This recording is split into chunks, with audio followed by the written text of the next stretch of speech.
built this home here. I asked him if he was happy that he included this tiny hall closet in the design. And he was so happy he did, because this is where he and his significant other, two people, hunkered down under these shelves to ride out the storm. I want to get right to what is happening behind me. Over my right shoulder, Mayor Woodfin just arrived within the last 10 minutes and has been talking to demonstrators. You can hear the truck has started again and people are starting to cheer. Mayor Woodfin had asked people to go ahead, and I'm going to move behind the camera so we can get out of the way to safety. But Mayor Woodfin had asked people to go ahead and stand down, and he would work to address this situation. I know you can hear the sound of glass shattering.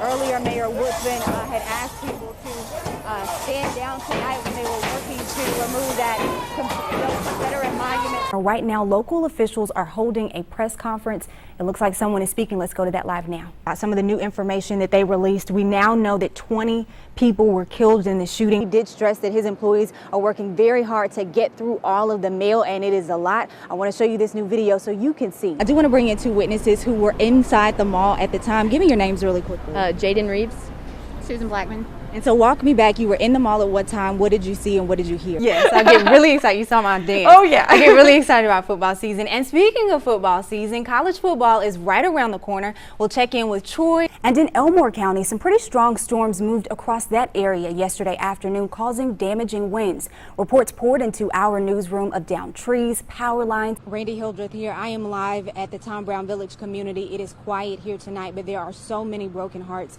across this area and across the state. As we were setting up our equipment as that press conference was going live and we broke the news about little Camille, I could hear screams and cries from people here. Lead City Schools is getting ready for back to school and beyond by increasing Wi-Fi access for students, and it involves the entire bus fleet. We reached out to the builders after our last story and again today. The mailbox is full and haven't heard back. Snow angels are really great if you have snow on the ground.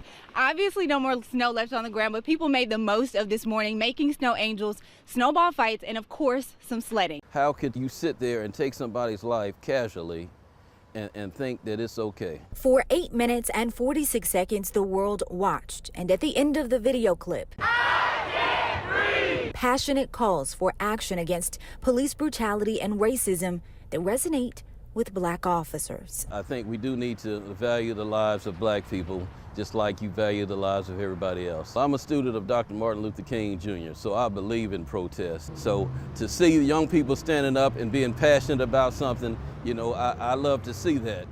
I met Jefferson County Deputy Chief David Agee on his old beat in Centerpoint. I patrolled in this area for about 5 years. He's loved his job in law enforcement for 34 years, but balances that with his life beyond the badge. When I take off this uniform, I'm still black, so I understand the anxiety that the black community feels. The dichotomy of the black and blue isn't a unique experience. Me as a black man, I could be in that situation. That's something that I could, and people say, well, you're a police officer. Yeah, but I'm not when I'm driving down the road by myself out there. You know, I'm just like you. Lieutenant Cortese Miles has worked with Bessemer PD for the last 22 years and says officers navigating the national unrest is challenging, but doesn't compromise the job. But there are times when we have to, like I tell the guys, flip that switch. You have to flip that switch and turn off those emotions and do the job that you're required to do. If you talk to a third grader, they have a pretty good idea of what severe weather is. Hurricane, a tornado, a thunderstorm. And even what to listen for when watching a meteorologist track storms on TV. You need to get in your safe place in Bibb County. They have this big map on the screen where they point, it's like where all the severe weather is. And knowing exactly where you are could be the difference in if you're safe or not during a storm. The way warnings are done now, they're all storm-based. We're not talking about the entire county. Before, severe weather alerts would go off for an entire county. But now, alerts are issued for where the storm is expected to go. You'll hear meteorologists use the term polygon to outline where the storm is tracking. And if you're inside that area, you could see severe weather. While your child may be able to identify Alabama on a map or even the county where they live, weather experts say take a moment to get super specific. if you're watching us on TV, we're going to help you out with that. We're going to do a lot of that storm tracking for you. You may see this on your phone or something. You need to really have that perspective. How far am I from Tuscaloosa? How far am I from Bessemer or Jasper, to give yourself an idea how long it's going to take for that storm to get to where you are and for you to get to a safe place. State lawmakers say as of now, the Alabama Literacy Act is moving forward with full implementation. Let's keep our foot on the gas. Let's move forward. Let's try to do everything we can to help these struggling readers. Representative Alan Baker co-sponsored the bill, which requires third graders to read at grade level starting next school year. If they don't, they'll be held back.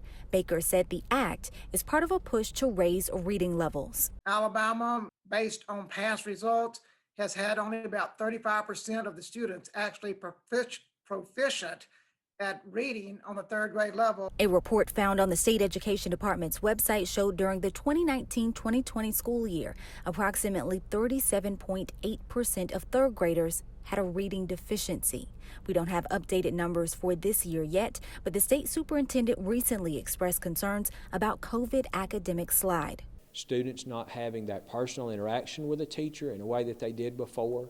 And so we anticipate that grades may be down, failure rates may be up. Lawmakers say they anticipate the state assessing progress next school year and could issue a temporary suspension or modification to the act. Local superintendents say in the meantime, they're working on new ways to help struggling readers who have been shifted in and out of the classroom. That is a true concern with many superintendents, especially those of us in high academic need areas. And we're truly going to have to look at our calendar next year. Right now, we're in the planning phase of our summer intensive, how that will look to help with the COVID slide and the traditional summer slide.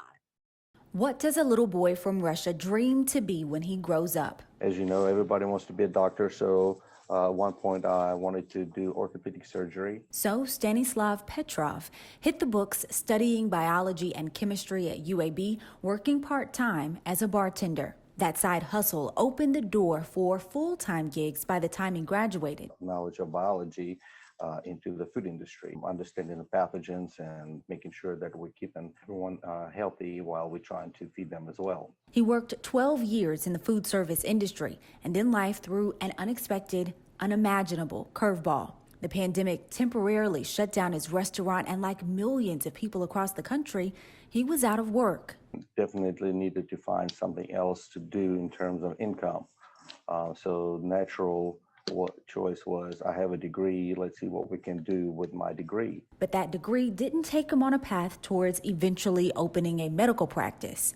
Instead, on a path to open young minds. What is happening here? What do y'all think is going on with this? Petrov started teaching 6th grade science at Smith Middle School in August. A twist in life he never saw coming, but a change that's brought financial stability and joy. I decided to give it a shot, and I'm really enjoying this. I'm really enjoying educating little ones.